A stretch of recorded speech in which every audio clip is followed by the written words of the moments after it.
আছে বে? কি লেখা আছে রে ভাই, কি লেখা আছে? পোড়াডাঙ্গা স্টেশনে এক পকেট মার একজনের পকেট মারতে গিয়ে পকেটে কোনো টাকা না পাওয়ায় রেগে বেধড়ক ভাবে উল্টা পাল্টা ভাবে মারলো তার পোঁদ। তাকে বহরমপুর মেডিকেল কলেজে ভর্তি করা হয়েছে এবং তার পোঁদে 10টা মতো সেলাই পড়বে, তাই ডাক্তারদের কাছ থেকে জানা যাচ্ছে। ভাই এবার যখন বাড়ি থেকে বাড়াবো পকেটে 5-10 টাকা করে টাকা নিয়ে বাড়াবো। রে বাবা রে, ইয়া কি লেখা আছে বে? কি লেখা আছে রে ভাই, কি লেখা আছে?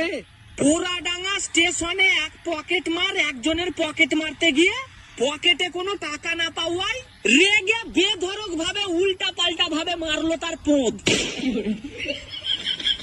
তাকে বহরমপুর মেডিকেল কলেজে ভর্তি করা হয়েছে এবং তার পোঁদে